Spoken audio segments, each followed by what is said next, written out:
And I want to talk about them bringing in Cooper Kupp, because the second that Cooper Kupp became available, even before he got cut, fans everywhere, they're like, oh, Cooper Kupp's available, our team's got to trade for him. And, I think that a lot of people look at this situation and they say, well, how does a guy like Cooper Kupp get cut, right? Because somebody around the NFL surely would have traded something for him.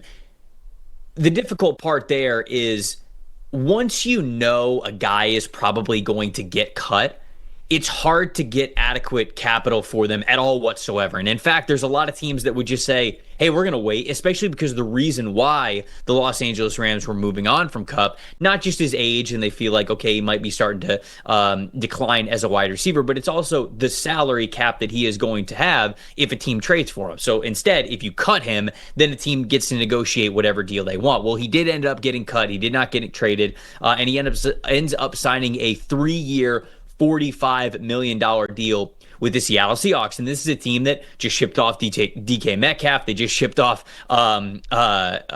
Geno Smith as well, but also moved on from Tyler Lockett. So there have been a lot of changes within that offense, but bringing in Cooper Kupp, bringing in Sam Darnold, it makes it seem like, okay, well, they're not leaning into a rebuild. They just didn't like the current players that they had in their current situation with their current outlook. So is this outlook better now with Sam Darnold at quarterback, Cooper Kupp at wide receiver, and Jackson Smith and Jigba there as the wide receiver duo in Seattle? What do you think? I think, look, it's not as bad as it was, say, a week or two ago when those trades were happening, right? I don't think in the immediate, no, they're probably not better at this moment without Geno Smith, without DK Metcalf, and Tyler Lockett as well. But I think they are slowly building this to still be a very competent football team, right? I think receiver might still be a target in this draft, right? You're sitting right now with Cooper Kupp, Marquez Valdez-Scantling, and Jackson Smith and Jigba, obviously, but I think it still could be an option somewhere in the early rounds of this draft. They have 5 of the top 100 picks to take another receiver. I think take another receiver with speed that can get down the field, right? Right now, Valdez-Scantling is the only guy you consider a serious vertical threat well down the field. I think one more receiver, a young receiver with speed in this draft would be an option, but, I think we look at this offensive line, and that's where it's really going to depend.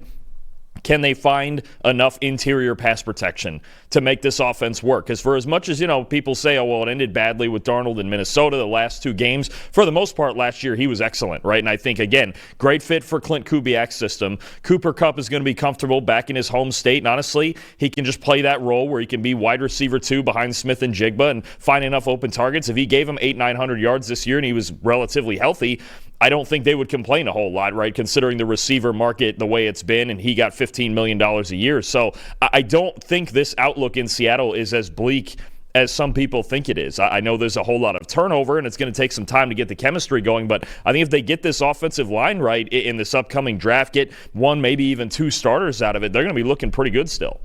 No, I don't think the team is going to be pushovers at all whatsoever. I always go back and forth about this, right? Because like the fit of Cooper Kupp being added to this team, talent-wise, it makes you better. It's a little bit of the same conversation that we've talked about with the Pittsburgh Steelers, right? The Steelers adding DK Metcalf when they already had George Pickens.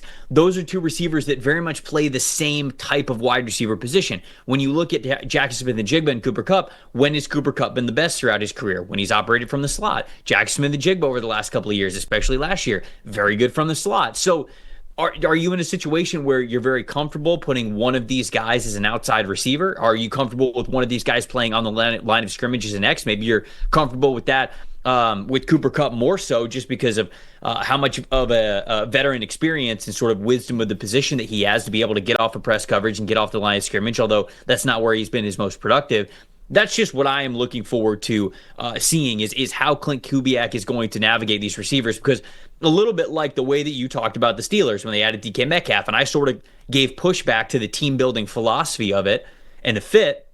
You said, hey, they're a more talented football team now with DK Metcalf on their team. Now it's just up to the coaches or, certainly the front office as well, whether or not they want to trade George Pickens, or it's up to the coaching staff to sort of figure it out with these players here. That's sort of where we're at in Seattle at this point in time. And so it's just one of those things where it's hard for me to be too harsh on it, because I think that the deal was fine for them. They didn't give up draft capital for it. It's not exactly the same situation with Pittsburgh where I didn't love the team building aspect of it.